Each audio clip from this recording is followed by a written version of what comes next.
Hi, I'm Tracy Coenen. I'm the creator of the Divorce Money Guide. I'm the host of the Find Me the Money podcast, the author of the book Find Me the Money. And I'm here solo today talking about keeping your divorce costs down. Now, I've been a forensic accountant for more than 25 years, and that means that I investigate fraud. I like to say that I find money. So in cases of corporate fraud where executives are stealing or companies are fighting over money, or there's a lawsuit and someone needs to know how much money is gone, where did it go, who made the money go there, I do those investigations. And I've been working in divorce cases for a really long time. And I have had clients who have felt like their spouses are hiding money, have felt like there should be more money in the accounts than there is at the time of divorce, and I will help figure that all out. I created the Divorce Money Guide because I knew that most people getting divorced can't afford a forensic accountant, but they still have questions about the money. And we have a mission of working with women because that's who has reached out to us and has asked for our help. In many situations, women are in a place where they haven't been actively involved with the money or they don't know as much as they should about the family's money. So they need some guidance, but they're not going to hire a forensic accountant. So what are they going to do? I created the Divorce Money Guide as a program to walk you through what you can do on your own to figure out what's been going on with the money. We also have a smaller program called Prepare for Divorce. If you're not thinking about hidden money or maybe that there were some money shenanigans, but you're overwhelmed by the process of getting all your financials together for your divorce, Prepare for Divorce is for you. So those are the tools that I've created. And the reason I created them is to help keep your costs down in divorce. Again, divorce is so expensive. Did you know that the average cost of a divorce in the United States is $15,000 to $20,000? Now that's an average, and that's for both of you. So if you're like most people, you're probably going to spend about $10,000 on your own attorney's fees and costs in the divorce. Some people spend less. There are people who can get through the divorce process without hiring an attorney because they agree on most things and they find it easy to use something like a do-it-yourself program online or something like that. There are the people who spend much, much more. I've seen people spending $30,000 to $50,000 just on their own attorney. In high net worth cases, it can get much higher than that. But I'm talking to average people. You probably don't have an extra $10,000 to spend on attorney's fees. And you certainly don't want that to turn into $15,000 or $20,000 or $30,000 that you're spending. So I'm talking today about how to keep your costs down in your divorce. Your biggest cost is the attorney's fees. Most attorneys in divorces are billing by the hour. Now, if you can find one that bills a fixed fee and you fully understand exactly what that fixed fee includes, that might be a good option for you. I will caution you to make sure that a fixed fee is really a fixed fee. There are some firms that provide what looks like a fixed fee, but it really isn't. So you have to very carefully evaluate what they're offering you. Most divorce attorneys are going to bill you by the hour, and they bill in 6-minute increments. 1/10 of an hour, or 0.1, is what they will bill for anything they do for you. Some firms also have a minimum charge. For example, they might say, I'm going to charge you 0.2 or 0.3, which would be 12 minutes or 18 minutes, no matter how long something takes. So if they literally read an email from you and respond to it quickly, and that took them 2 or 3 minutes, they might still bill you for 2/10 or 3/10 of an hour. So you want to be really, really careful with these hourly fees. Attorneys are in business. It is not their responsibility to donate their time to you. It is not their responsibility to write off fees. It is their responsibility to be respectful of the time and the billing, right? But it is not their duty to try to give you free services or reduce what you owe them or things like that. So you want to be really careful in what you're having them do for you. So let's talk about how we can do some of those things. Now, first, I want you to think about the fact that your attorney is charging you an hourly fee. And attorneys will have different hourly fees. You can probably find one that might charge you only $150 an hour. You might find a divorce attorney who will charge $500 or $600 an hour, and everything in between. I will say it's probably most typical for divorce attorneys to charge between $200 and $400 per hour. But does the hourly rate really matter? Well, yes, but what matters even more is how much time they're spending on your case. If someone's only charging you $150 an hour, but a particular task takes them 3 hours, that's $450. Whereas if you had an attorney who was charging $300 an hour and they only took 1 hour to do the same thing, you obviously are paying less overall. So I don't want you to only focus on what that rate is itself. When you are evaluating the services of attorneys, you also want to get a feel for how long they think things will take, how much your overall case is going to cost. And when you're talking with your attorney about billing rates, you also want to make sure that you know the rates of all the professionals who will be working on your case. So there may be more than one attorney. There may be a partner, there may be some associates or junior partners. You want to know who might work on my case and how much do they bill. You may also have paralegals and legal assistants working on the case. Now, those are going to be much lower billing rates, so that's helpful. But I still want you to be careful because there are times when your divorce attorney will say, I'll have my paralegal work on that. And that's going to save you some money because it's a lower rate than the attorney. But is this work that the paralegal needs to do? Or is this work that you could do on your own? So one of the biggest ways that you can save money in your divorce is by doing work on your own. When it comes to things that do not require legal knowledge, that do not require you to know the laws of your state. Okay, when you're asking questions in your divorce, a lot of times when people ask me questions, I will give them a general answer, but then I will say, but you need to ask your attorney because some of this is going to depend on the specific laws in your state. Now, the divorce laws differ from state to state, and that's why I'm having you talk to your attorney. They're going to know exactly what the law says in your area, and they're going to know how that plays into your case. Those kinds of things, obviously, you need the attorney to work on them. Maybe some of the forms that need to be filled out. Some of those forms you can fill out. Maybe some of them an attorney or a paralegal will need to help you with. But there are things in your case that you can do yourself. And one of the biggest ones that I see and that we talk about in the Divorce Money Guide is gathering documents. You can gather your own financial documents. That might mean bank statements, credit cards, different contracts, insurance policies. There are all sorts of financial documents that you might need to get in your case. In fact, in the Divorce Money Guide, we've got a list of more than 30 documents that you might consider getting. Pay stubs. There are all sorts of things that you probably have access to that you can get yourself and organize them, put them in good order for the attorney. That could save you literally hundreds or thousands of dollars in your divorce. So that's your first step to saving money. Figure out what legwork in the case you can do so that you're reducing the amount of time that your attorney and your attorney's staff is committing to your case. So people lean on their attorneys for everything in their divorce. This is so common and it's so expensive. So I see a person who's getting divorced. They do the right thing for their case, which is hire an attorney, but then they use that attorney for everything. When we're talking about hourly billings, usually your attorney is the most expensive professional that you can hire in your divorce. So it does not make sense to have your attorney do everything. This is why we talk about getting a divorce team.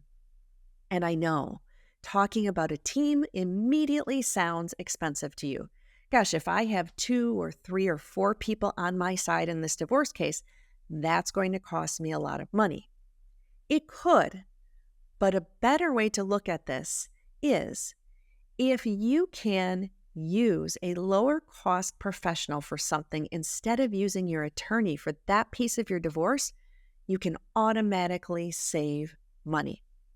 What you're going to be looking to do here is find the right professional for the right task. So, who do you want to consider using on your divorce team?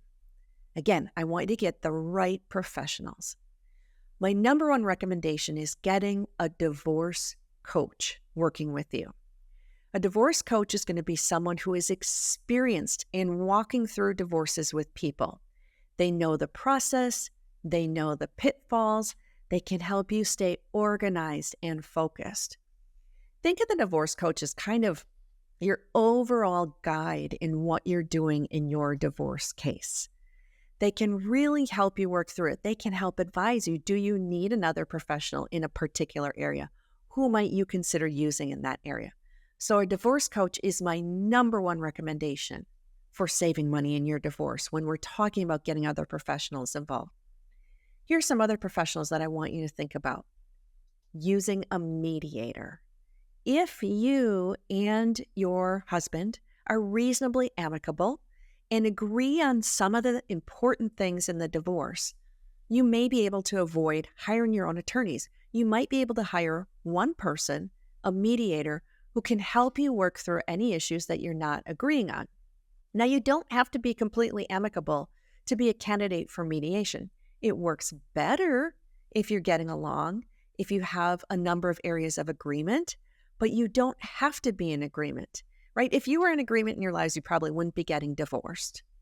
But a mediator can help you come to an agreement. A mediator is going to take your husband's position versus your position, talk to you both, and try to find some consensus there. Again, if you're using a mediator instead of the separate attorneys, that can save you a ton of money. Another professional you might consider is a divorce financial strategist. This is someone who is experienced at looking at the different possible settlements that you might get in your divorce and figuring out how does that impact you for the rest of your life. They're used to looking at, if you take this asset but give up the other asset, what does that mean for your overall financial picture? They're going to do a better job than most attorneys will of evaluating the different potential financial scenarios and help making recommendations to you, potentially helping to negotiate for you, or giving your attorney talking points and tips for negotiations on the money stuff. So a divorce financial strategist is something that a lot of people haven't heard of, but someone that can really help you make some gains in your divorce. Our friend Rhonda Nordyke at the Women's Financial Wellness Center is a wonderful divorce financial strategist. She does one-on-one work with women who are getting divorced. She does group work. She has a bridge program that helps you walk through the financial issues that you're going to encounter in your divorce and helps you navigate those. So that divorce financial strategist can be really helpful for you in the divorce. Then you might think about having a financial planner involved. Now, that financial planner might overlap some with the divorce financial strategist, so maybe you want to get one or the other. But a divorce financial planner is going to help you plan for the future and your finances after you're divorced. So think about, you need to consider retirement. You need to consider saving for long-term needs, potentially paying for your children's college, potentially buying yourself a house down the road, potentially a new car. All those financial issues that might have been easy to think about while you're married are now taking a little different spin now that you're going to be unmarried. So sitting down with a financial planner to think about your future finances is really important. Now, there's a certification, CDFA, Certified Divorce Financial Analyst, and some financial planners have this CDFA designation. I recommend that if you're looking for a financial planner and you're in the process of divorce, to find one who has the CDFA designation. What that means is that they have knowledge about the divorce process, they'll have a better understanding of what you're going through and probably be better able to help you. Next person you might want on your divorce team is a parenting coordinator. This is someone who can help if you and your ex are disagreeing about issues with your children, maybe how you're going to share time and custody, maybe what's going to happen in terms of school districts, where the kids are going to live, what your parenting schedule is going to be like. That parenting coordinator is someone who's very experienced in helping navigate these issues, and again, is someone who can help you potentially come to consensus on them. Think about getting a therapist. Think about a life coach. Those are two different things, right? A therapist is more of a medical approach. A life coach is more of a practical approach. There is some overlap there. What I would like to say about both of them is they can be so helpful because we know divorce is a very emotional time. It's very upsetting. It's very new to you. You're navigating a lot of legal issues, financial issues, kid issues. You're thinking about that life after divorce. It can be super overwhelming. If you can get with a therapist or a life coach or both, and especially with people who have experience working with those who are going through divorce, that can be really helpful to you. And then a few more technical people that I'm just going to rattle off that you might want to have involved in your divorce. A tax preparer, if you have some special tax issues. A trust and estates attorney. You're probably going to need a new will and things like that. That person can help you with that. A forensic accountant like me, if you're trying to find money. Potentially a private investigator if there are some specialized issues going on that you need looked into with your ex. Most importantly, this isn't a person, but this is just a concept for your divorce. Get educated. There are so many online courses out there, different programs that can help you, especially when it comes to the money. I want you learning more about money. That's where, again, the Divorce Money Guide comes in, the Prepare for Divorce program comes in, and the other financial courses that we have with the Money Guide Personal Finance. Okay, how else are you going to save money in your divorce? So that's your team. I want you to make better use of your attorney's time. So what that means is using your attorney for important things in your divorce. I want you to find out how your attorney prefers to communicate with you. Do they want you calling them, emailing them, texting them, something else? Use their preferred method of communication because it's most likely the most efficient for them. Anything that saves time is going to save money. Do not reach out every time you have a dispute with your ex. Okay? Your attorney doesn't need to be contacted about everything. Your attorney needs to be contacted about the important things. I know there are clients who are reaching out to their attorney on a daily basis or a few times a week, and it's costing them a lot of money. I want you to be really strategic with when and how you reach out to your attorney. Plan your meetings with your attorney.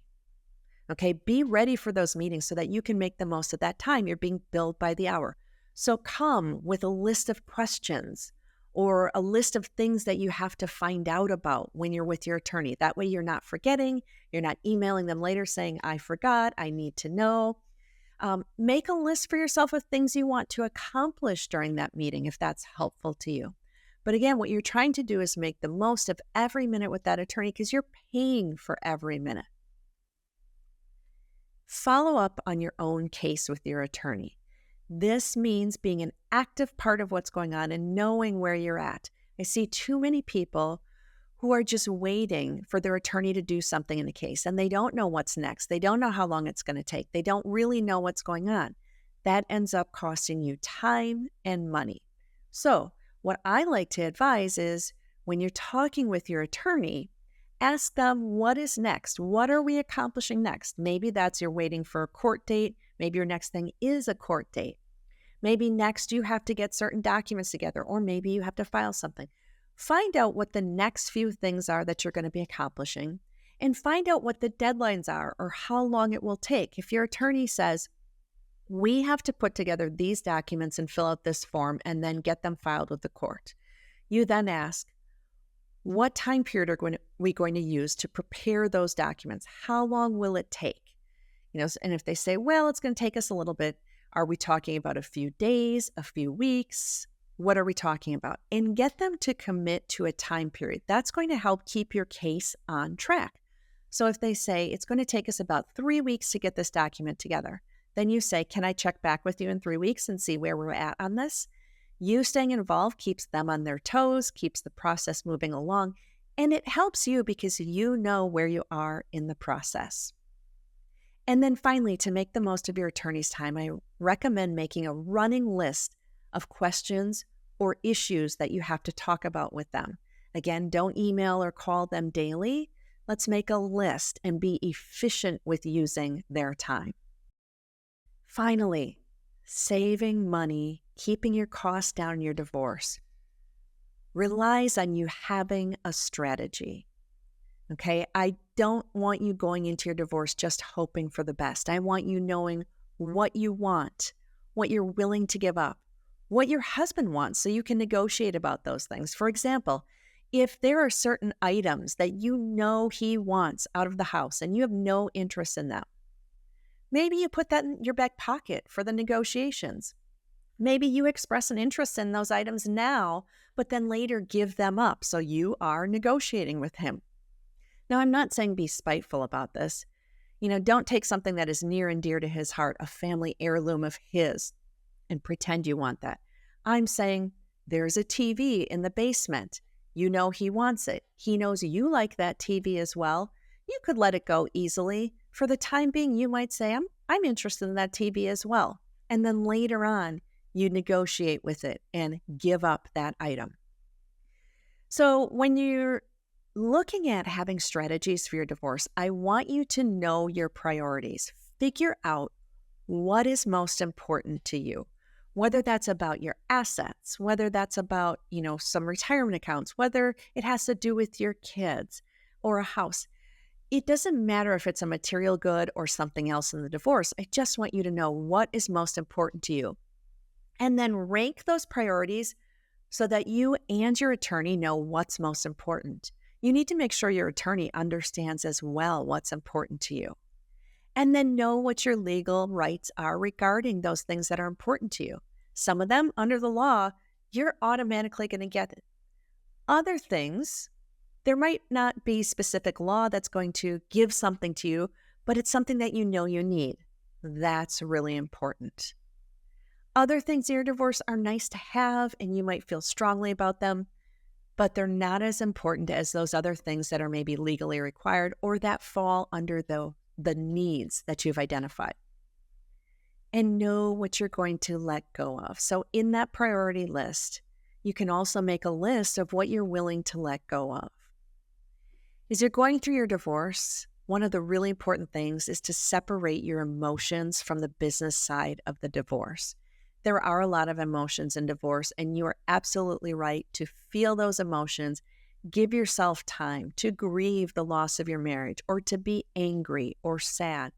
All of those things are legitimate, but you need to do those things in an appropriate time and place. And there are other times where you need to get down to the business of divorce. If you're not focusing on the business part of divorce and you're getting too emotional about certain things, that's when you might spend a lot of money on attorneys. I see people fighting over things for the sake of the fight, and nobody wins when you're fighting like that, except for the attorneys who make a lot of money. So finally, to save money in your divorce, I want you to know when to settle that divorce. There is a time to fight, and there is a time to settle. I want you to get all the money and assets that you're legally and morally entitled to get. And so I want you to stand up for yourself. I want you to go for that equity in the house that you're entitled to. Go for that retirement account that you're entitled to. But at some point, you may have gotten most everything that you're entitled to, and it might be time to settle because the emotional cost of continuing to fight or the attorney cost of continuing to fight might not be worth it anymore. So always look very strategically at when is the time to settle. Thanks for listening. I hope my tips can help you save some money in your divorce, keep your costs down, and get through this process a little bit easier and a little bit better.